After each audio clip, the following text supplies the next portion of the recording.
Bonjour à tous et bienvenue dans le grand JT d'éducation. Tout de suite, le sommaire. La sexualité est-elle encore taboue? En tout cas à l'école, le constat est clair. Les cours d'éducation à la sexualité pourtant obligatoires sont loin d'être dispensés comme prévu. Alors pourquoi est-ce si compliqué? On en parle dans un instant avec nos invités. En deuxième partie d'émission, on vous donnera des idées de sorties en famille pour le week-end prochain. On vous emmènera au musée Pablo Picasso à Paris, également à la fondation Yann Arthus Bertrand pour découvrir sa dernière expo photo. Mais avant cela, place à l'actualité du jour avec Mickaël Dorian. Bonjour Mickaël. Bonjour Virginie. Demain, les principaux syndicats d'enseignants appellent à une journée de grève pour réclamer une hausse significative des salaires. Oui, et il est encore difficile de mesurer l'ampleur que prendra ce mouvement. Hier, Loïc vous a expliqué que pour faire grève, les professeurs des écoles avaient désormais pour obligation de prévenir leur hiérarchie 48 heures à l'avance. On sait donc que près de 20% des enseignants en maternelle et primaire seront en grève. En revanche, au collège ou au lycée, ce n'est pas le cas. Les enseignants ne sont pas obligés de se déclarer grévistes. Le thème des salaires étant un sujet très sensible en ce moment, il y a de grandes chances pour que ce mouvement soit particulièrement suivi. Alors que justement le gouvernement a présenté en début de semaine son projet de loi de finances, eh bien les syndicats d'enseignants tirent la sonnette d'alarme. Et selon le SNES-FSU, le compte n'y est pas. Dans un communiqué, le syndicat national des enseignants du second degré revient sur les promesses de campagne d'Emmanuel Macron et sur son engagement d'augmenter de 10% les salaires de tous les enseignants en janvier 2023. Selon ce syndicat et selon les annonces faites en début de semaine, il y a tromperie. Les promesses du président de la République ne pourront pas être tenues ni cette année ni les suivantes. On le répète régulièrement, notamment ici, dans le Grand JT d'éducation, l'éducation nationale recrute. Oui, mais alors là aussi, on le répète encore plus, car les inscriptions pour les concours ouvrent dans quelques jours. Les concours de recrutement d'enseignants pour la session 2023. Ouverture donc des inscriptions à partir du 18 octobre jusqu'au 18 novembre. Ça ne dure qu'un mois, attention. Et c'est sur le site devenirenseignant.gouv.fr. Regardez le petit film réalisé pour l'occasion par l'Éducation nationale. Devenir professeur, pour le besoin de se retrouver et pour aider chaque enfant à se trouver. Pour donner aux jeunes les moyens d'écrire leur futur et les réunir autour de nos valeurs républicaines. Pour gommer les inégalités et tracer pour chaque élève un chemin vers la réussite. Devenir professeur, pour donner son temps à un élève, un groupe, une équipe, une classe et leur donner confiance en l'avenir. Pour avoir le bonheur de transmettre son savoir et la chance de perfectionner sans cesse son savoir-faire. Pour choisir un métier qui a du sens. Pour rejoindre une communauté engagée, solidaire et passionnée. Plus que jamais, l'école a besoin de vous. Devenez professeur. L'Éducation nationale recrute et forme 25 000 professeurs chaque année. Inscrivez-vous dès maintenant au concours sur devenirenseignant.gouv.fr. En espérant que ce film, effectivement, remotive, mais surtout l'augmentation des salaires pour ces futurs professeurs. C'est la journée mondiale pour le droit à l'avortement. Oui, et selon le président du Fonds pour la santé des femmes, Israël Nissan, les établissements scolaires doivent respecter la loi et faire de la prévention. Interrogé sur France Info cette semaine, il précise que moins de 15% des élèves entendent parler au cours de leur scolarité de ces sujets, une prévention qui, selon lui, est le meilleur moyen de remédier aux disparités régionales en termes d'IVG. Il estime que l'argument du manque de temps avancé par certains établissements scolaires n'est évidemment pas valable, car selon la loi, entre 3 et 4 heures de cours sont prévues chaque année depuis l'école primaire à propos de l'information à la scolarité, mais elles ne sont quasiment jamais dispensées par les établissements. Et oui, Mickaël, ça va être justement notre question du jour. Pourquoi la sexualité est-elle encore taboue, et notamment à l'école? On en parle tout de suite. Pour en parler, je suis ravie d'accueillir à nouveau sur ce plateau Célia Lévy. Bonjour. Bonjour. Merci d'être avec nous. Vous êtes du collectif Nous Toutes, collectif que vous arborez haut et fort. On en parle tout de suite parce que je suis contente de le dire aussi. 19 novembre, manif. Exactement, grande manifestation organisée partout en France pour dénoncer les violences sexistes et sexuelles qui sont extrêmement importantes. C'est pas être contre les hommes, encore une fois, c'est qu'on soit égal à égal avec. Exactement.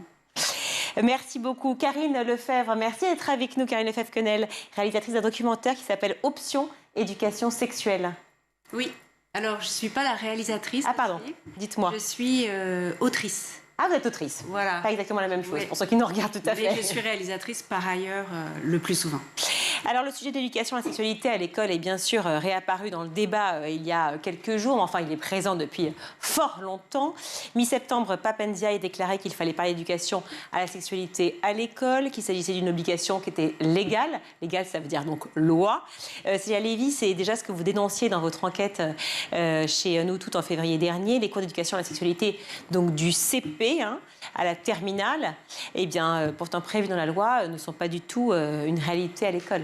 Exactement, effectivement, on a fait une enquête auprès de 11 000 personnes. Donc, c'est des personnes qui ont été en 6e ou en terminale. Et on a constaté qu'il y avait moins de 13% des séances qui étaient mises en œuvre. Ça voulait dire que, finalement, une personne qui avait une scolarité normale avait moins de 3 séances, alors qu'ils auraient dû en avoir 21. Et comme vous le disiez, en fait, c'est un dispositif qui est très important. Parce que, comme le dit le Haut Commissariat à l'égalité, en fait, il y a une urgence absolue en matière d'éducation, de lutter contre les violences sexistes et sexuelles, contre les stéréotypes, et pour promouvoir l'égalité entre les filles et les garçons. Et donc, de mettre en place ces sessions, c'est indispensable pour justement y arriver. Et pourquoi c'est encore tabou? C'est la phrase que je disais juste avant de vous recevoir, mais c'est vrai qu'on a l'impression de parler de sexualité. Pourtant, la sexualité, c'est quelque chose d'extrêmement normal, si je puis dire, dans le quotidien des gens, et notamment, évidemment, à l'école pour les adolescents. Pourquoi est-ce compliqué encore de parler de sexualité, et notamment à l'école, Karine Lefebvre-Quenel? Franchement, moi, j'ai beaucoup de mal à me l'expliquer. Il y a un décalage total entre une société qui est extrêmement sexualisée et effectivement une difficulté à parler de sexe, notamment dans l'institution école. C'est pas aux profs de le faire de toute façon, parce que pour eux c'est quand même compliqué.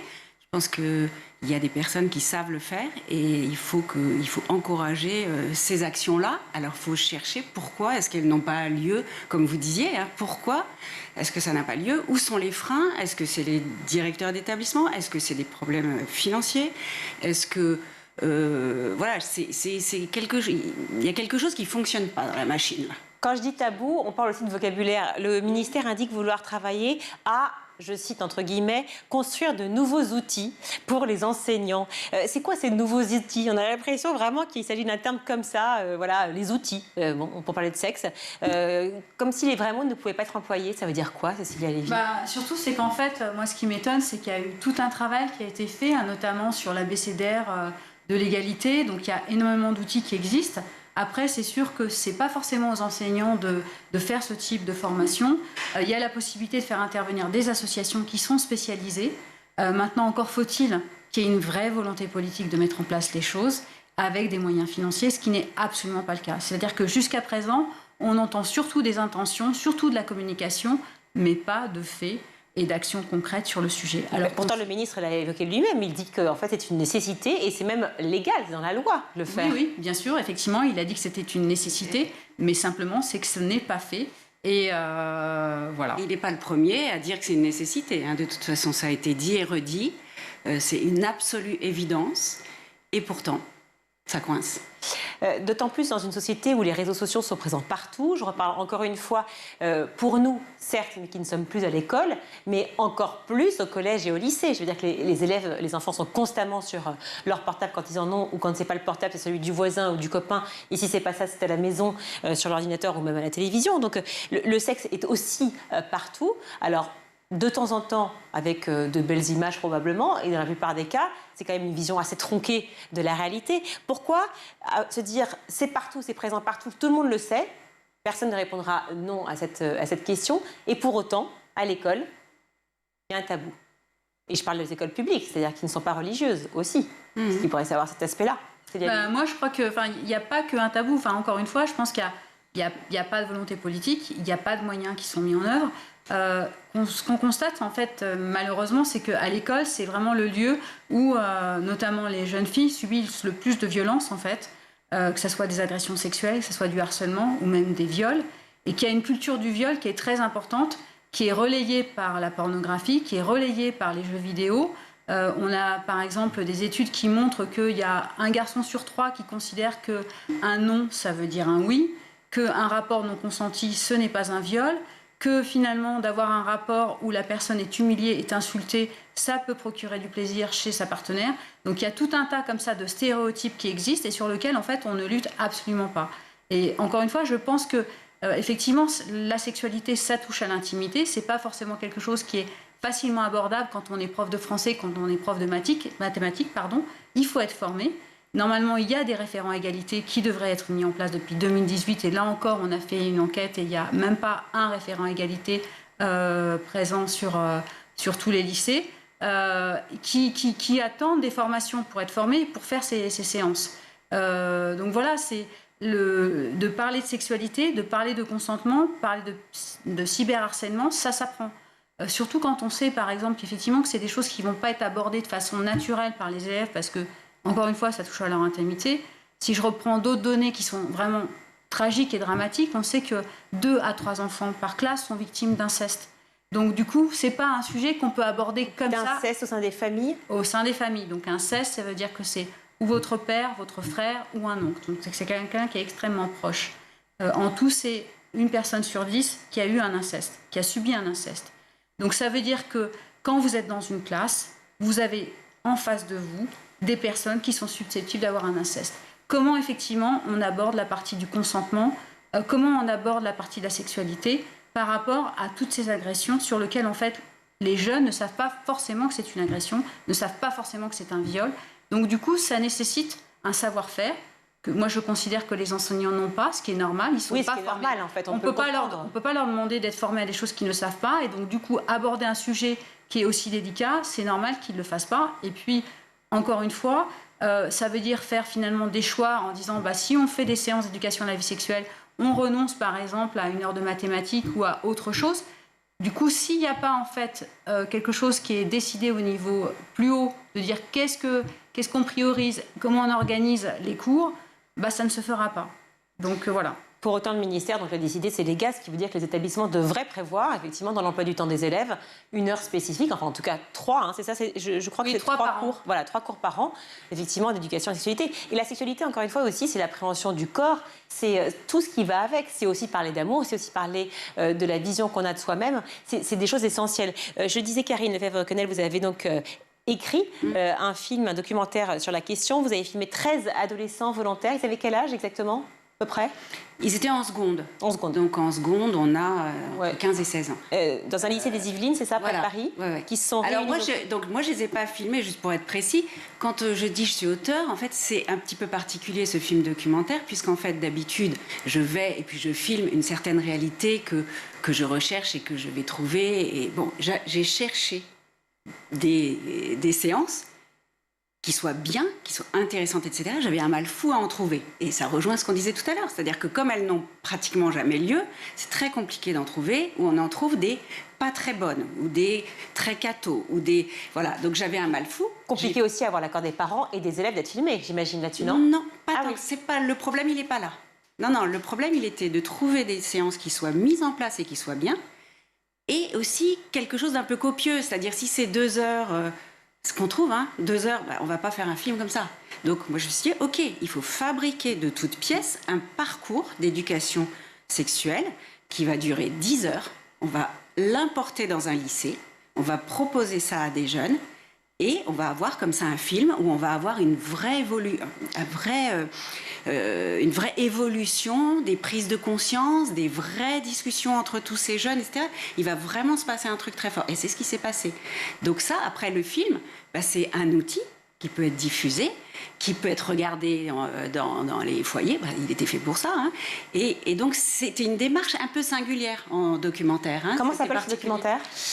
Option éducation sexuelle. Alors, pourquoi option ? Oui, ça reste une option où il n'y a pas la place dans l'emploi du temps. C'est pas une option, en fait. Légalement, ça ne l'est pas. C'est ça. Non, mais il y a une certaine ironie dans le titre. Voilà. Et moi, je pense que ça pourrait presque être une matière en soi. C'est-à-dire qu'il y a tellement de choses dont il faut parler, comme vous disiez. C'est-à-dire que c'est pas juste la sexualité, c'est aussi les questions de discrimination, les questions de violence. Oui, et de sentiments aussi. D'émotions, de tout ça qui n'est jamais discuté. Et on peut se dire, on dit beaucoup, ça appartient aux familles, c'est aux familles de régler ça. Mais c'est à l'école que tout le monde est à égalité sur l'apprentissage. C'est-à-dire que si on laisse les familles, il y a des gens pour qui ça se passe en famille, d'autres non, d'autres pas du tout. Donc non, c'est à l'école. Et alors, justement, quand vous avez voulu faire ce documentaire, ce que j'imagine très très bien, hein, puisque c'est extrêmement ingénieux de vouloir le faire, mais comment ça s'est passé? C'est-à-dire que vous êtes allé voir un chef d'établissement, vous avez écrit au ministère, comment le démarrage? Ça a été très compliqué. Ça a été compliqué parce que le ministère, en fait, pour pouvoir tourner dans une école, c'est pas simple. C'est presque plus compliqué, je dirais, que dans un couvent en clôture, hein, puisque j'ai fait les deux. J'ai souvent tourné dans des écoles. Et donc, c'est compliqué. C'est surtout compliqué si on veut parler de sexualité ou de terrorisme. C'est les deux sujets, donc c'est intéressant. Là, ça devient compliqué. Et là, il faut remonter, non pas au rectorat, mais au ministère. Et donc, on a ramé avec le producteur de Point du Jour, Luc Martin-Gousset. On y a passé vraiment du temps. Moi, j'étais extrêmement motivée. C'est un sujet qui me tient terriblement à cœur. Aussi en tant que mère, hein, j'ai commencé par là.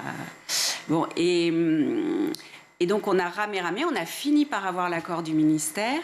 Et on a trouvé un lycée. Mais après beaucoup de recherches, voilà, ça n'a pas été simple. Et alors, qu'est-ce qui en est ressorti, justement, de ce documentaire? Comment ont réagi les élèves? Est-ce que vous avez déjà eu ceux qui vous ont dit clairement « non, ça ne m'intéresse pas, je ne veux absolument pas participer », d'autres qui, au contraire, étaient fous de joie? Il y avait une grosse demande.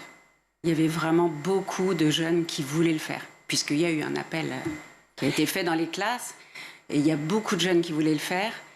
Et donc après, il y a eu des rencontres, etc. Donc les rencontres se sont faites, les élèves ont partagé, alors à la fois, j'imagine, en huis clos et à la fois en groupe, leurs échanges, leurs impressions, les questions par rapport à la sexualité.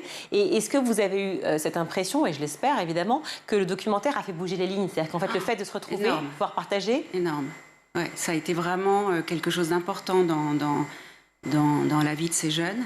Ils ont eu la chance d'avoir un intervenant qu'on avait trouvé en Bretagne, dont c'est le métier, hein, vous disiez tout à l'heure, c'est un métier. C'est pas simple de parler de sexualité avec des gamins, surtout qu'il y a quand même un truc de génération où ils vous renvoient des choses qui sont de leur génération à eux, où ils parlent beaucoup plus librement de sexualité, de toutes les pratiques possibles et imaginables qu'ils voient dans le porno et autres.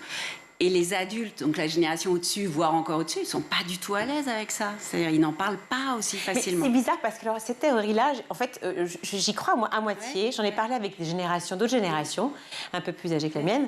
Et en fait, je me disais, mais non, c'est pas du tout vrai. On en parlait tous, sauf qu'on c'était pas de la même manière. On ne le voyait pas autant sur les réseaux. C'est-à-dire qu'en fait, les images sont frappantes. Est-ce que c'est pas ça aussi, Célia Lévy, est-ce que c'est pas ça qui est très marquant aujourd'hui? C'est le phénomène de l'image qui tout d'un coup, qui entre à l'école et qui est frappante. C'est vrai que l'image est beaucoup plus présente et que du coup ça norme les comportements, c'est-à-dire que des choses qui sont vues à l'image sont considérées comme normales alors que ce ne l'est pas du tout. Par exemple, tout à l'heure on échangeait, moi j'ai rencontré par exemple une avocate qui défendait des jeunes filles de moins de 15 ans qui portaient plainte pour agression sexuelle, et lors de l'audition devant le juge, elle leur demandait si elles savaient ce que c'était qu'une fellation, et ces jeunes filles ont dit oui. Et l'avocate leur a demandé si elles avaient eu à faire des fellations. Alors on dit oui, mais elles considéraient que ce n'était pas un viol, mais en fait un préliminaire. Parce que dans les images, c'est comme ça que c'est représenté. Dans les relations avec certains garçons, c'est comme ça que c'est représenté. Ça veut dire que ça ne compte pas, en fait? Ça ne compte pas, exactement. Ce n'est pas une agression sexuelle et encore moins un viol. Ce n'est pas considéré. Et tout ça, s'il y avait effectivement des échanges, des sessions sur le sujet... Déjà, les jeunes seraient en capacité de définir qu'est-ce qu'une agression sexuelle, qu'est-ce qu'un viol, et de savoir qu'est-ce que j'ai le droit de... Je peux dire oui ou je peux dire non. Et c'est pas parce que l'autre le veut que moi, je peux dire, je suis obligée de dire oui. Et tout ça, en fait, on se rend compte que finalement, les jeunes sont inondés d'images, mais que finalement... ils sont aussi démunis qu'on pouvait l'être ou aussi dégourdis qu'on pouvait l'être, on va dire, à chaque génération, hein, parce qu'on se débrouille tous avec les moyens qu'on a. Mais malgré cela, il y a quand même, effectivement, entre guillemets, des comportements qui font que les personnes sont dans l'incapacité, finalement, de se dire « non, je ne l'accepte pas » ou au contraire, je n'impose pas ce genre de pratique à quelqu'un qui ne le souhaite pas. Vous disiez, Karine Lefebvre-Quenel, que c'était l'endroit à l'école où il fallait le faire. Est-ce que vous êtes d'accord, Célia Lévy, avec cela? Est-ce que c'est aux familles de prendre en compte justement l'éducation à la sexualité à nos enfants, ou est-ce que c'est à l'école que tout doit se passer parce que finalement c'est un lieu neutre? Pour moi, l'école, c'est fondamental parce que c'est le premier lieu de socialisation des enfants et c'est là où ils passent le plus de temps. C'est là où ils ont le premier contact avec la société et avec d'autres personnes de leur entourage.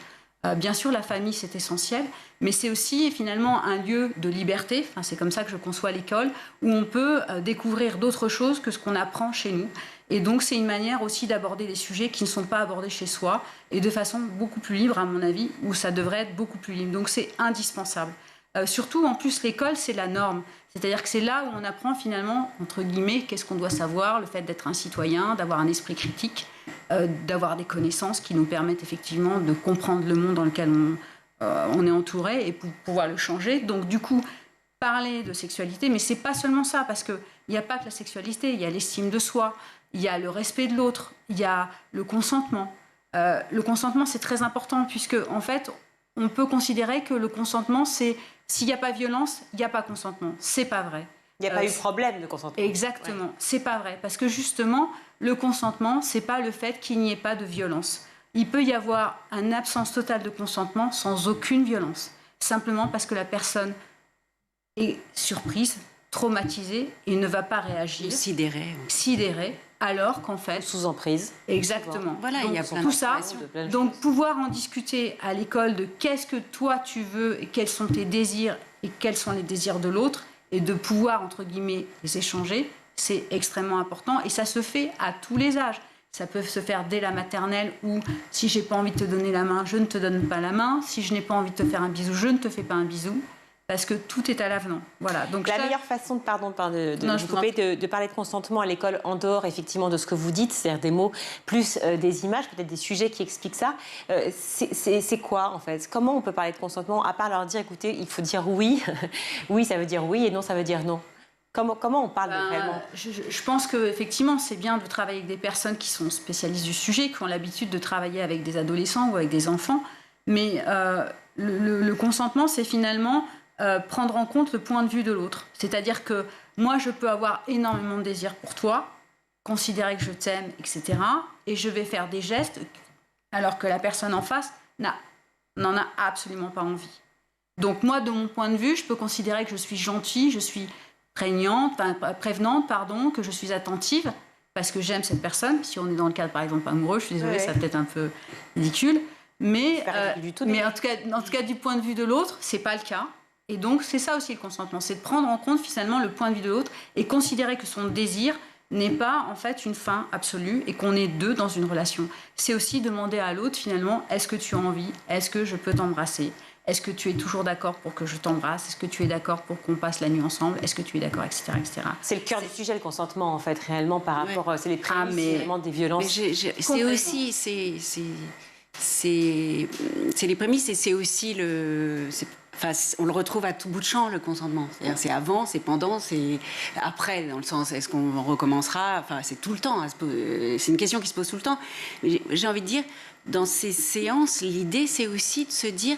un dialogue est possible. Enfin, on peut se parler. Alors, c'est pas si simple quand on a 15 ans ou un peu moins, enfin, d'échanger sur tout ça. On a tous été très pâteaux, très timides, etc. Mais je pense que peu importe l'âge, en fait, c'est pas évident.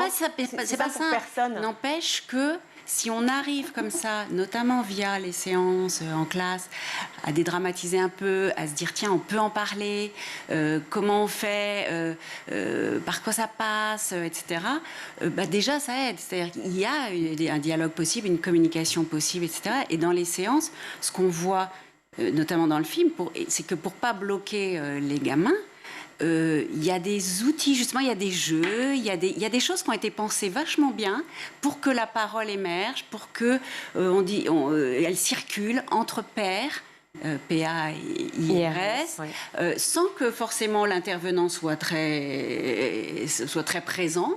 Entre eux, ça circule, ils jouent, ils ont des trucs. Nous, on a fait, je vous donne un exemple, on a un des outils, ça s'appelle le cocktail de plaisir. Ils ont des cartes avec écrit fellation, bisous. Il y a aussi des cartes vierges où ils écrivent ce qu'ils veulent, éjaculation, etc. Caresse, tout ce qu'on veut.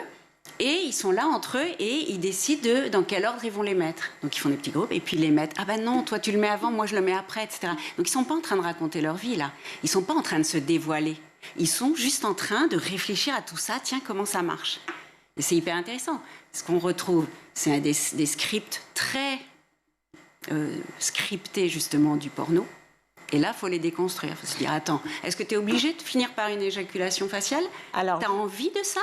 Ben non, pas du tout. Ben alors, laisse tomber cette carte. Et voilà, il y a un dialogue super.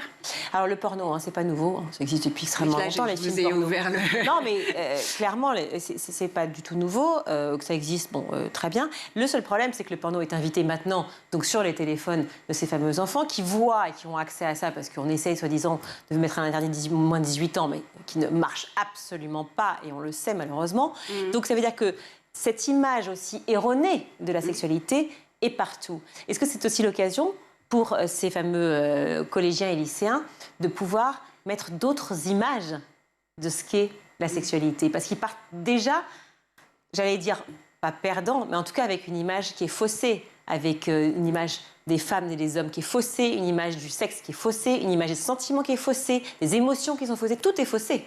Bien évidemment, effectivement, vous prenez le cas du porno, mais on peut aussi prendre en fait le cas aussi de films, hein, dans les représentations des relations entre les hommes et les femmes, des rapports amoureux, comment en fait les scènes d'amour sont abordées. Je pense que en fait, comme tout travail sur de faire en sorte que les élèves aient un regard critique sur les images qu'ils visualisent, ça vaut le coup et c'est hyper intéressant de travailler sur ça. C'est comment je décortique les images. Qu'est-ce qu'elles signifient? Quelles sont les représentations qui en ressortent? Donc on peut travailler sur ce sujet et ça fait, je pense, demain des citoyens qui seront effectivement en capacité de décoder ce qui est acceptable et ce qui ne l'est pas. Et ça, on peut le faire finalement avec tout type d'images, donc bien sûr avec la partie pornographique parce qu'il y a tellement de clichés et de schémas de domination, et en plus c'est des schémas, on va dire, hétéronormés, comme dirait l'autre. Il y a aussi des schémas qui sont, je pense, aussi racistes. Enfin, il y a plein de préjugés qui sont véhiculés dans les films pornographiques, qui sont scandaleux. Voilà, et qui... Oui, ces ateliers-là, ces cours-là sont l'occasion de parler de tous les stéréotypes, en effet, qu'on retrouve partout. Autre sujet dans l'actualité qui s'est invité justement dans ce fameux débat, immédiatement corrélé avec l'éducation et la sexualité, c'est la volonté donc, du gouvernement de relancer la lutte contre les stéréotypes, j'en parlais, mais les stéréotypes de genre, justement, à l'école, ça a déclenché une énorme polémique, parce que les deux associés, effectivement, a priori, ne doivent pas l'être. Je me trompe ? L'un et l'autre? C'est sûr qu'effectivement, il y a à la fois la société qui pousse avec le fait que de plus en plus, on considère que ce qui compte, c'est l'identité de genre et pas une identité biologique. C'est une construction finalement d'être une femme ou d'être un homme et que c'est quelque chose qui est imposé par la société avec un certain conditionnement et que finalement, c'est pas forcément le sexe, entre guillemets, qui fait l'identité, mais c'est aussi ce que les personnes ont envie. Donc c'est sûr que ça réveille des forces réactionnaires qui sont contre ces idées-là, qui sont en fait, malgré tout, finalement, l'affirmation de gens qui veulent être eux-mêmes. Quand il y a des personnes qui sont trans et qui se perçoivent comme femmes ou qui se perçoivent comme hommes, ou d'autres personnes qui se perçoivent comme, on va dire, asexuelles ou non-binaires, notamment quand on est à l'adolescence, en fait, souvent, ou quand on est enfant, on n'a pas envie d'être sexualisé, on n'a pas envie d'être considéré comme une fille, et donc comme une fille qui va faire ceci, qui va jouer à la poupée, qui doit s'habiller avec un short plus court que les garçons, qui doit porter un maillot comme ceci, et pareil pour les garçons. En fait, il y a quand même une pression de la société pour faire en sorte de vous dire « vous êtes un garçon, vous êtes une fille ». C'est insupportable, en fait. Et donc, je trouve que là, il y a effectivement... Alors, c'est dur, parce que la transphobie, c'est quand même... Quand on dit c'est un slogan, ça tue, c'est le cas. Les personnes qui effectivement sont des transgenres, en fait, subissent énormément d'harcèlement en niveau scolaire, subissent énormément d'agressions, beaucoup plus en fait que des femmes cis, comme on dit. Ouais. Donc voilà, donc effectivement, on a une opposition entre des forces très réactionnaires qui voudraient un monde qui n'existe pas, et d'autres qui poussent à ce que les gens puissent vivre leur vie telle qu'ils en ont envie. Une dernière réaction, parce qu'il faut qu'on rentre malheureusement, mais dans Option éducation sexuelle, justement, est-ce que la parole a été libérée justement sur l'idée qui n'a rien à voir, d'ailleurs, je le répète, avec la sexualité, mais c'est sur l'identité, en fait, sur le genre? Oui, ça fait partie des sujets qui sont débattus dans le film. Il y a des jeux de rôle sur cette question-là de l'identité de genre et à ne pas... on avait besoin de bien dissocier la question de l'orientation sexuelle et de l'identité sexuelle où il y a très souvent confusion. Et ça, c'est quelque chose sur lequel on a travaillé dans le film. Merci à toutes les deux d'être venues nous parler justement de l'éducation sexuelle à l'école. Karine Lefebvre-Quenel, donc le documentaire Option éducation sexuelle, disponible où? Il a été diffusé. Ouais. Je crois qu'il n'est pas en replay. Il n'est plus en replay en ce moment. Bon, donc beaucoup de gens nous le réclament. On va réussir à le retrouver quelque part, forcément, sur YouTube ou ailleurs. Tia Lévy, merci 1000 fois. Collectif Nous Toutes. 19 novembre, montrez votre petit... Donc, partout en France pour lutter contre les violences sexistes et sexuelles. Et juste, j'en profite, aujourd'hui, c'est la journée mondiale pour la lutte pour le droit à l'avortement qui est extrêmement mis en danger partout dans le monde. On en a parlé justement dans l'actualité en bref, juste avant cela avec Mickaël Dorian. Très, très important, surtout quand on voit ce qui se passe aux États-Unis et ailleurs. Merci beaucoup à toutes les deux d'avoir été avec nous. On marque une courte pause, on se retrouve. Bougez pas.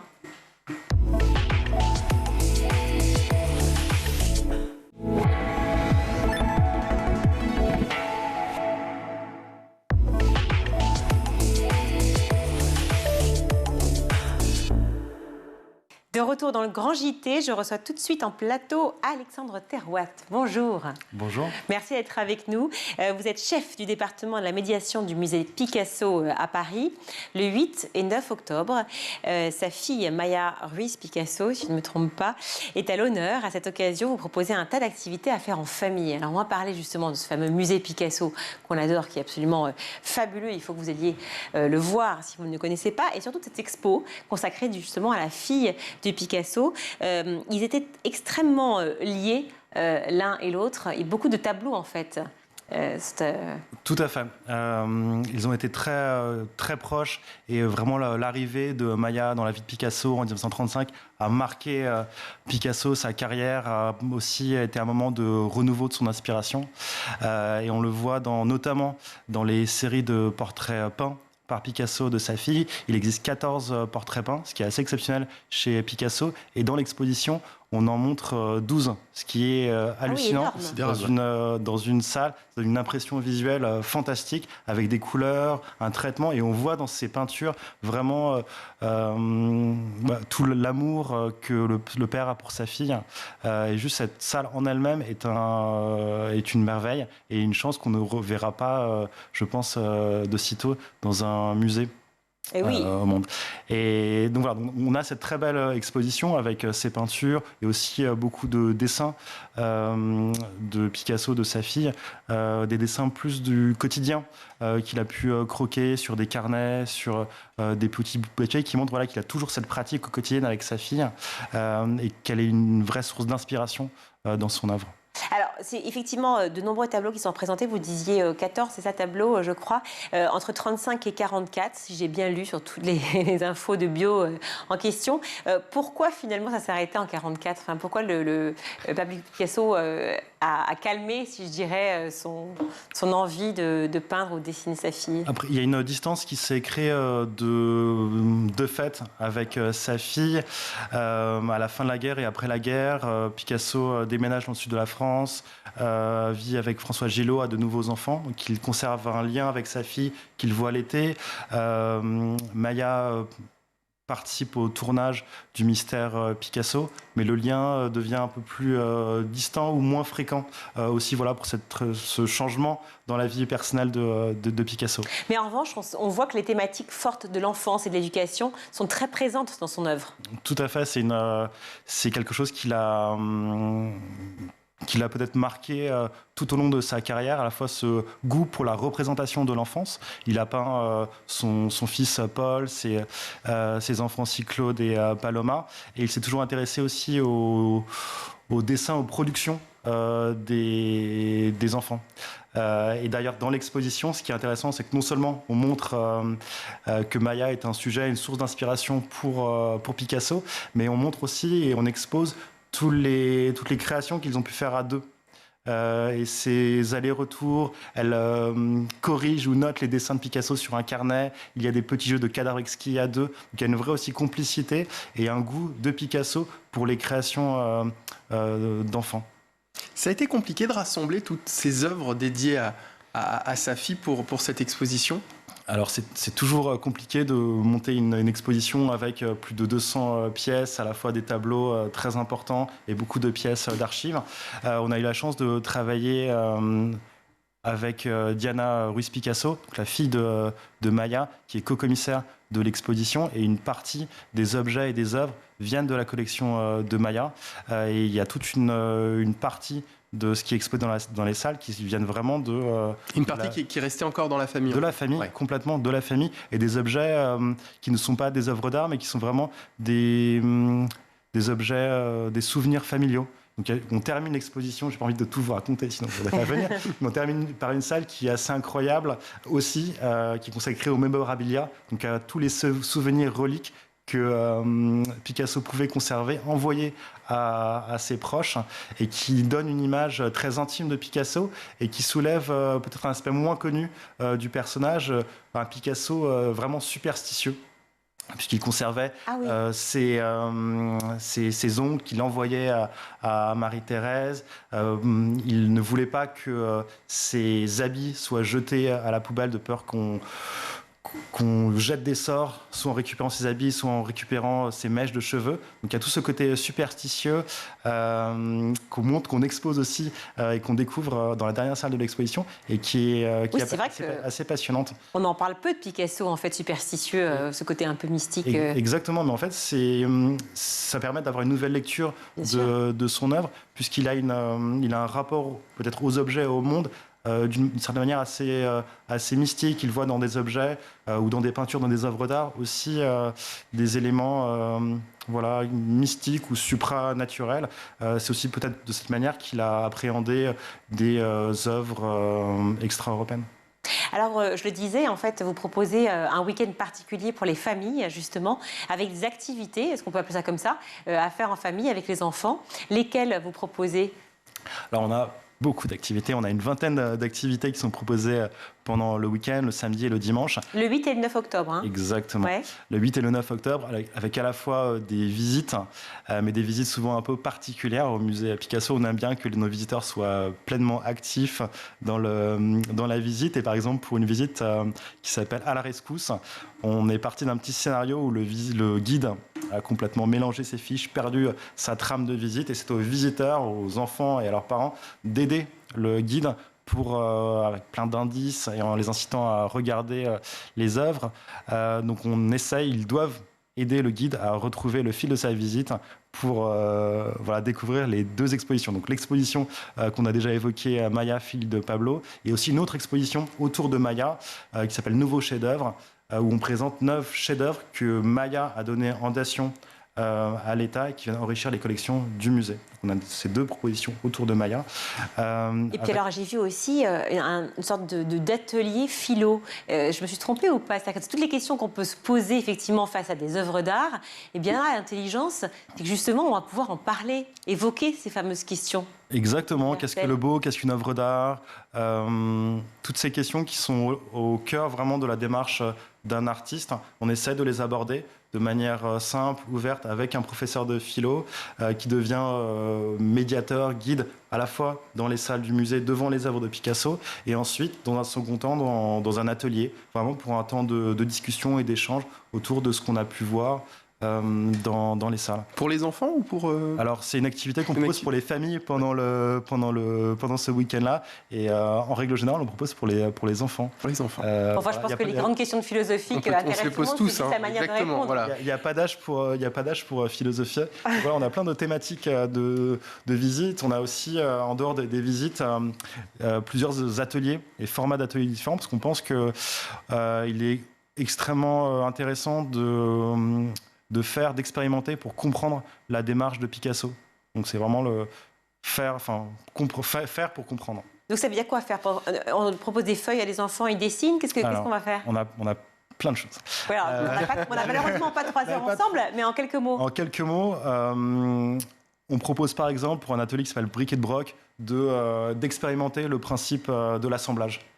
Donc, Picasso est connu pour ça, récupérer des objets. Il l'a fait notamment, et c'est ce qu'on voit dans l'exposition Maya, pour construire des espèces de figurines qui sont des poupées qui interrogent un peu sur le statut de l'objet. Et là, on propose aux visiteurs, aux familles, parents-enfants, de construire ensemble des figurines avec différents éléments qu'on leur propose. C'est un atelier. On a aussi un autre atelier qui s'appelle Les Animaux Fantastiques, qui est un atelier en continu, puisqu'il n'est pas, qui se déroule vraiment tout l'après-midi. Vous pouvez arriver à 14h, rester 2 heures ou rester 5 minutes si vous voulez, pour créer un bestiaire autour du collage. Autre technique de Picasso. Et un spectacle. Et on a un spectacle, Millefeuille, de la compagnie... Au sein du musée Picasso ? Oui. Alors, attendez, racontez-moi, ça c'est magique, c'est la première fois que je vois ça. C'est un spectacle assez original, mais je n'ai pas envie de tout dire non plus. On a un petit teaser quand même. Ouais, ok, on ne spoil pas, d'accord, mais juste pour deux mots. Autour des papiers découpés, c'est une espèce de pop-up qui fait écho au travail de Picasso sur les papiers découpés, sur les papiers déchirés. Pendant un temps, les visiteurs, parents-enfants, découvrent un espace peuplé de créatures de papier avec une lampe de poche. Et à certains moments, dans cette découverte, il y a les papiers prennent vie. On dit pas. Voilà, c'est une histoire. C'est assez magique. Vous pouvez vraiment passer quasiment toute la journée au musée avec toutes ces activités. Et voilà, c'est un temps, je pense, assez fort pour tous les visiteurs. Mais on a le temps, 2 jours, parce que 2 jours, ça me paraît trop peu, ça y a d'avoir trop de choses. Vous pouvez venir les 2 jours et rester tout le temps. Ce qui est bien, c'est que les adultes qui viennent avec un enfant bénéficient d'un tarif réduit. Donc pour une fois, les enfants font gagner de l'argent. C'est gratuit pour les enfants ? C'est gratuit pour les moins de 26 ans. À moins de 26 ans Ah oui. Ah ouais, super. Donc c'est gratuit pour moi. Je déteste cette phrase. Il est très insolent. Oui, moi aussi, je me vexe. Oh, voilà, on ne le sort pas, mais il est très insolent, ce garçon. Donc, gratuit pour les moins de 26 ans. Et en revanche, un tarif réduit donc pour les plus de 26 ans, excusez-nous. Exactement, qui viennent accompagner d'un enfant. Donc, voilà, pour une fois, les enfants font économiser un peu d'argent à leurs parents. Ok, ça se passe donc le week-end du 8-9 octobre à Paris, le musée Pablo Picasso. Merci beaucoup, Alexandre Terroir, d'être venu nous en parler. Et bien voilà, vous savez ce que vous avez à faire maintenant. Je vous propose de regarder aussi un autre focus, un reportage. Yann Arthus Bertrand va vous faire voyager au Kenya pour sa nouvelle exposition photo, son amour pour la nature, ses préoccupations au sujet, évidemment, d'un sujet qui nous touche tous, à savoir l'écologie. Autant de sujets sur lesquels il s'est confié à Agathe Delannoy. Regardez. J'adore, tu vois, ça, c'est espèce de... Tu as l'eau qui bouge, tu as les vagues, ça, c'est les nuages. Hein. À première vue, on croirait des peintures. Pourtant, ce sont des photographies de Yann Arthus Bertrand qu'il expose actuellement à l'espace Franz Krachberg à Paris. On voit bien cette espèce toi là c'est des flamants roses, et on voit bien ça en fin de compte c'est du détail de ça, mais tu vois bien que ça c'est le temps que je fasse la photo. Alors moi comme j'ai beaucoup travaillé sur la photographie animalière, je travaille beaucoup aux télé. Obsession, c'est le nom de cette série de 12 clichés du lac Magadi au Kenya, un lieu préservé qu'il expose toujours avec la même passion. Moi, j'ai jamais tant travaillé de ma vie, à 76 ans. J'ai une chance incroyable de faire ce métier. J'adore le métier que je fais, j'adore rencontrer les gens, j'adore faire des images, j'adore avoir ce côté pédagogique qui explique ce qui est en train de se passer. L'objectif de cette exposition, montrer le beau pour sensibiliser toutes les générations à la sauvegarde du vivant. L'exposition est accompagnée en permanence d'ateliers et de stages visant les 3-18 ans. Ça donne du sens à ma vie formidablement. Et que la vie, elle n'a aucun sens. C'est toi qui donne du sens à ta vie. Et ce métier me permet formidablement de donner du sens à ma vie. Et donc, je continuerai jusqu'au bout. Et je pense que d'être dans l'action, agir rend heureux. Et le fait, j'ai une fondation, je fais beaucoup de choses, le fait dans cette espèce d'action positive te permet de supporter ce qui est en train d'arriver. Ouais. Je ne comprends pas cette espèce d'inconscience des gens de ma génération qui n'ont pas compris qu'on n'était pas coupable mais responsable de ce qu'on faisait aujourd'hui. Je ne comprends pas. Obsession, une exposition à découvrir jusqu'au 23 novembre à l'espace Franz Krachberg à Paris. Agir rend heureux, voilà ce qu'il faut retenir en tout cas de cette merveilleuse exposition photo de Yann Arthus Bertrand, reportage Agathe Delannoy. C'est l'heure de retrouver les souvenirs d'écoliers de Laurent Mestret. Il est l'invité de Malika Ménard cette semaine. Aujourd'hui, tu es animateur de télévision, tu es auteur maintenant. Ouais. Plus jeune, qu'est-ce que tu rêvais de faire comme métier ? j'avais pas vraiment d'idée, je me voyais pas plus jeune, je me disais pas tiens dans 20 ans qu'est-ce que je ferais, tu vois. Tout de suite assez jeune, je me suis dit tiens, kiffe maintenant, fais-toi plaisir, fais des choses. Donc moi j'étais dans la danse, j'étais dans la musique, je sortais très tôt, tous les mercredis j'allais au Queen. Je connais le Queen sur les Champs-Élysées. 17-18 ans, et il y avait les soirées qui s'appelaient les soirées Respect, où tu avais les meilleurs danseurs de Paris qui faisaient de la house dance, tu avais du voguing, tu avais du locking, et c'était la réunion de tous les meilleurs danseurs de Paris qui venaient le mercredi, et c'était hyper cool, quoi. Je rentrais le lendemain, j'allais à l'école à 9h du matin, j'avais la tête comme ça, frac, pendant les cours. Donc très tôt, en fait, je me suis dit, vis, quoi. Fais-toi plaisir. Tu ne te projetais pas en fait, non, pas vraiment. C'est carpe diem tout le temps pour être heureux. Et encore maintenant, tu pratiques cette philosophie? Toujours. Kiffe le moment présent, mets-toi toutes les chances de ton côté, travaille très fort pour atteindre tes objectifs, parce que moi, je voulais être très fort en danse, je voulais être très fort en dessin, je voulais mettre toutes mes chances de mon côté pour être le meilleur, quoi, tu vois, même dans mes expériences, dans mes aventures. Donc voilà, ça paye dans certaines choses. Tu rêvais de devenir instituteur à un moment? Ouais, je voulais être prof de sport, ouais. À l'époque, ouais, parce que j'aimais beaucoup ce métier de partage. Pour moi, c'était du partage, voilà, que d'enseigner et puis de partager sa passion. Donc ouais, je voulais être prof de sport. J'ai pas fait d'études pour. Ça t'est vite passé? Ouais, ça m'est vite passé. Parce que voilà, on découvre des activités et puis voilà, finalement, on se trouve meilleur dans une branche. La boxe notamment? La boxe, ça a été ma passion assez tôt. J'ai suivi ma sœur qui a fait... parce qu'à la base, je suis fan de Jean-Claude Van Damme. Un grand passionné de Jean-Claude Van Damme. Je connais tous ses films. Bloodsport, je l'ai vu 100 fois. Donc je voulais faire absolument un sport de combat. J'ai voulu m'inscrire au karaté à 11 ans et malheureusement, le karaté n'était pas accessible à l'âge de 11 ans. Donc j'ai attendu et à 12 ans, j'ai commencé la boxe française qui est c'est un sport de combat très aérien avec des coups de pied exactement comme ceux de Jean-Claude Van Damme. Et après, j'ai pratiqué beaucoup et je suis devenu vice-champion de France à l'âge de 16 ans. Et puis j'ai mis un peu la boxe enfin je continue toujours, mais j'ai mis un peu de côté. Encore aujourd'hui, t'en fais? Ouais, de temps en temps, je tourne, hein, notamment avec des champions, tu vois. Enfin, surtout des championnes avec Lucie Berthaud et Anissa Meksen. J'aime bien tourner avec en boxe, etc. En kick, etc. Donc je prends des cours de boxe anglaise aussi. Et donc ouais, la boxe, ça a été une passion jusqu'à 17 ans. Et 17 ans, j'ai commencé à faire de la danse vraiment à fond avec le breakdance. T'as su tout de suite que t'avais du talent? Je sais pas si j'avais du talent, mais quand je me mettais dans quelque chose, je faisais pas à moitié. Toujours maintenant. Ouais. Dès que t'es passionné, ça marche en fait. Je sais pas, mais je sais pas si ça marche, mais en tout cas, j'y vais à fond, quoi. Ouais, parce qu'il y a quand quelque chose me plaît, je le fais vraiment à fond, vraiment à 200%. Pas forcément pour réussir, mais pour moi, en fait, j'aime tellement pas passer par le côté débutant, amateur, que je veux toujours être là-haut. Voilà, je veux tout de suite aller être au top. Et dans ta famille, c'est... Non, il n'y a que moi. Il n'y a que toi. Vraiment, donc ça, c'est toi qui t'es formé tout seul comme toujours ça. tout seul, ouais, toujours. Les autres, ils sont plus tranquilles?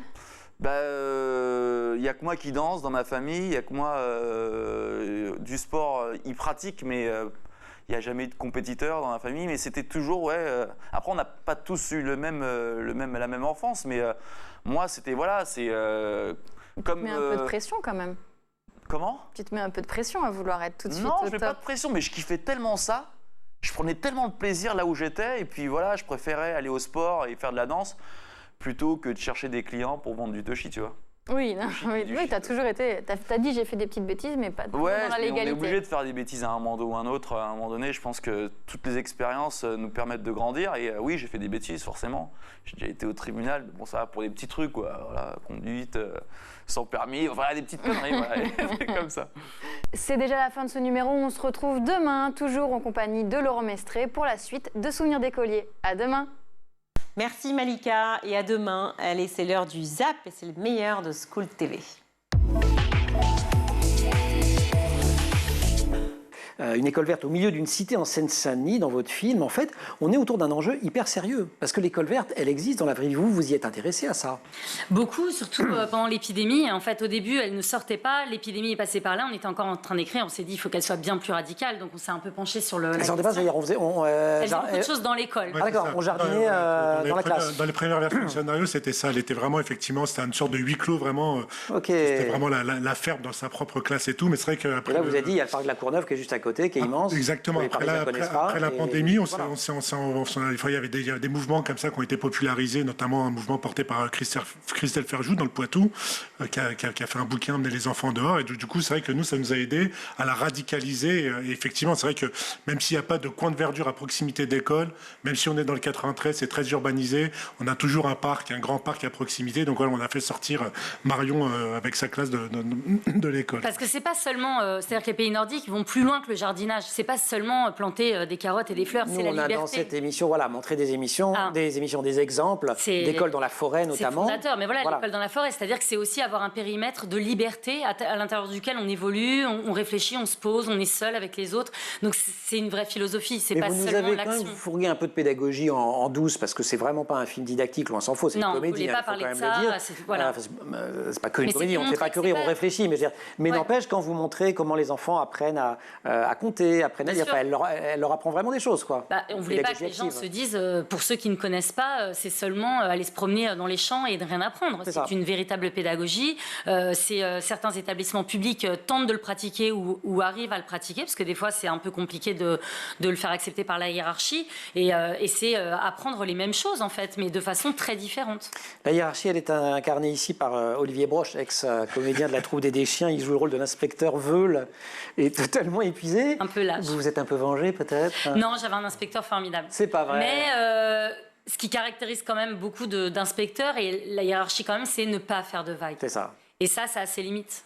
Parce que surtout face à plein de problématiques qu'on a dans les grands ensembles, dans les villes, les grandes villes, à un moment donné, on est obligé de faire des vagues pour que les choses avancent. C'est là, je pense, qu'il y a un problème.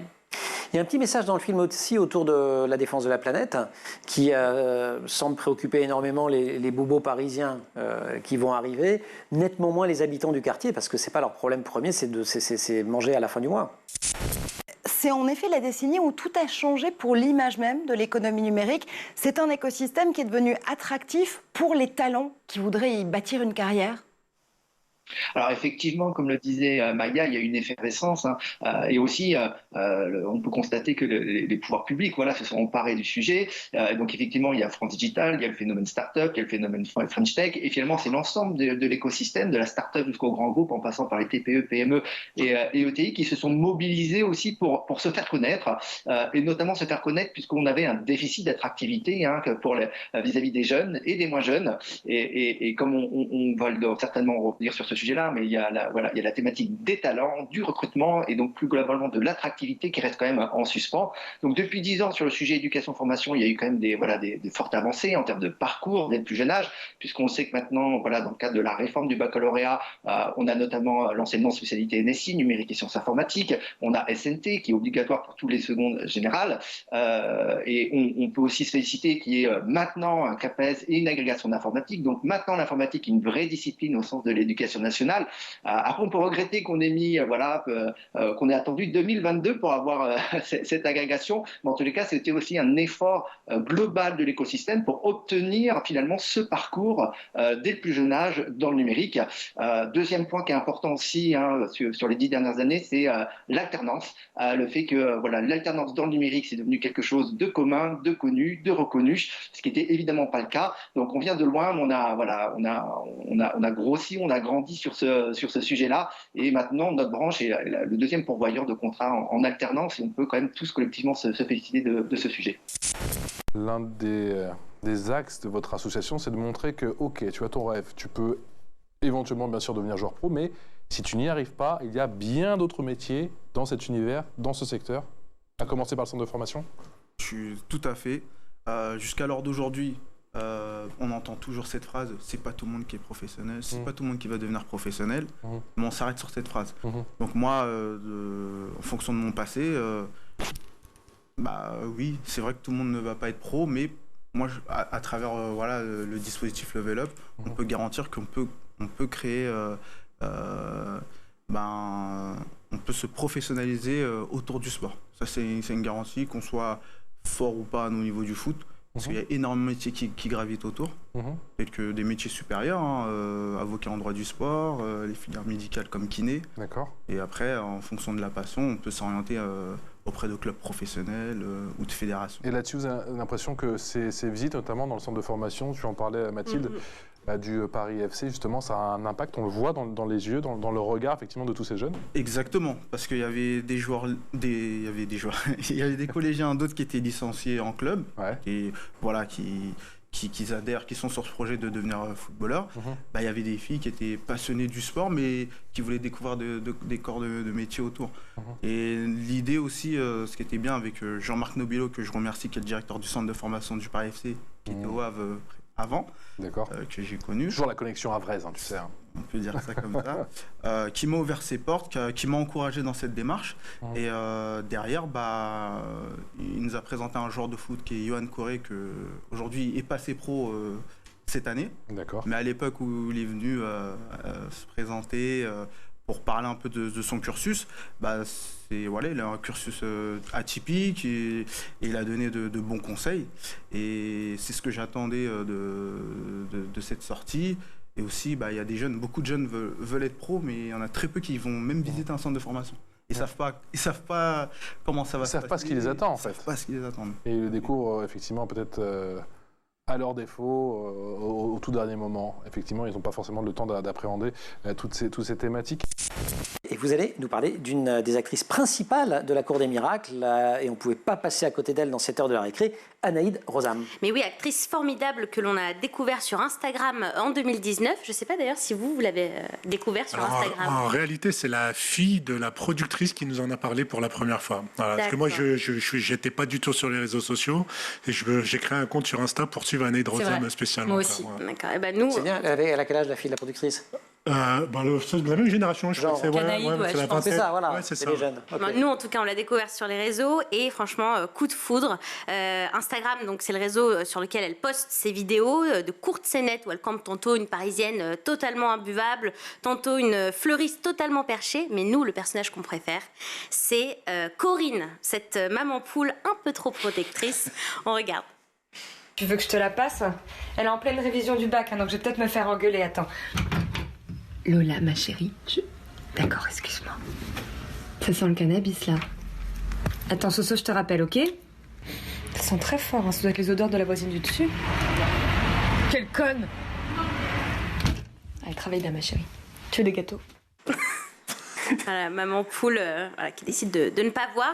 Vidéo vue quand même par plus de 765 000 personnes, comme beaucoup de ces vidéos qui cartonnent. Petit à petit, son nombre d'abonnés grimpe lui aussi. Aujourd'hui, elle en a 426 000. Alors, je vous ai montré là donc Corinne, un de mes personnages préférés. Mais il y en a aussi un autre qu'on aime beaucoup, c'est donc la fleuriste. La fleuriste. Regardez. Un fruitier. Pourquoi pas un abricotier du Japon, hein? Excusez-moi, 5 minutes. Stéphanie, tu me sors la dame là-bas, je sens ses ondes négatives d'ici, elle va tout nous foutre en l'air. Merci. Un abricotier, why not, hein? Donc on part sur ça, l'abricotier? Super, par contre je vois que madame est enceinte. C'est pendant combien de temps l'accouchement? 2 mois? D'accord. Non, parce que l'abricotier a besoin d'un arrosage par heure pendant les 3 premiers mois, ça demande beaucoup de responsabilités. Donc peut-être penser à le mettre chez la grand-mère ou... Non, le bébé. Peut-être. Je vous laisse réfléchir? Super. Anaïd Rosam, elle a été très vite repérée par le monde du cinéma. Mais oui, elle est donc à l'affiche de votre film, La Cour des Miracles, et elle sera aussi à l'affiche du film de Roche Dizem, Les Miens. Ce sera le 23 novembre prochain. Regardez, en France aujourd'hui, 40% des créateurs d'entreprises ont moins de 30 ans. Ça veut dire qu'on a aussi su impulser un souffle d'envie, un souffle d'espoir, en se disant, oui, les métiers de l'entrepreneuriat, c'est aussi fait pour moi. Complètement. Après, je pense que ce qui est bien dans la jeunesse, c'est qu'il y a une forme d'optimisme qui perdure, et c'est très important, je pense, d'être optimiste quand on lance une start-up avec toute l'ambition qu'elle porte. Non, mais ce qui est aussi intéressant, ce qu'on observe dans les start-up aujourd'hui, c'est que de plus en plus, elles touchent des besoins qui sont de l'ordre de l'environnement, elle touche vraiment aux besoins actuels de la société. Toucher au pouvoir d'achat, à l'environnement, à l'éducation. C'est un peu ça qu'on observe. Et je pense qu'on va, y venir tout de suite d'ailleurs. Oui, qu'est-ce qu'on voit pour les 10 prochaines années, au final, ce qu'on observe, c'est que parmi les entrepreneurs, beaucoup d'entre eux sont vraiment sensibles au sujet d'actualité, notamment à l'urgence climatique et sociale. Quand on interroge les startups aujourd'hui, une grande partie d'entre elles, près de la moitié, mesurent déjà leur impact environnemental, leur empreinte carbone, et sont labellisées RSE. Et c'est ça qui est assez intéressant, c'est que, en fait, pour pouvoir créer des entreprises impact by design, c'est-à-dire des entreprises dont le modèle va vraiment dont le modèle, dont le cœur et la mission est vraiment de répondre à l'enjeu climatique. À la fois en tant que cœur de métier, que produits et solutions à apporter. Tout à fait. C'est plus facile de le faire quand on lance un projet dès le début que de transformer une grande industrie qui est vieille de plus de 50 ans. Et donc c'est ça qui est un peu sympa dans les projets qu'on voit émerger, c'est qu'ils vont apporter des solutions et ils vont prendre dès le départ dans leur organisation cette forme de responsabilité. Et donc ce qu'on voit émerger pour les années à venir, c'est vraiment cette forme d'entrepreneuriat, oui, mais d'entrepreneuriat responsable. Est-ce que le savoir-être aujourd'hui, quand on veut être professionnel de football, c'est limite plus important que le côté technique et le talent? Je dirais qu'aujourd'hui, même avant, c'est vital. C'est vital parce que pour devenir footballeur, l'aspect du talent, l'aspect du joueur, il est important. Il y a des résultats à avoir. Mais dans le long terme, dans une carrière... si t'es Messi, Ronaldo, ça passe. Tu peux être en colère tout le temps, j'imagine, on te passe les trucs. Je pense que même ça, au-delà du foot, c'est des compétences transversales. Parce que on le voit pour Mbappé, par exemple. Chef d'entreprise, il faut une certaine rigueur, peu importe le statut qu'on a. Il y a une application à avoir. Faut être challenger.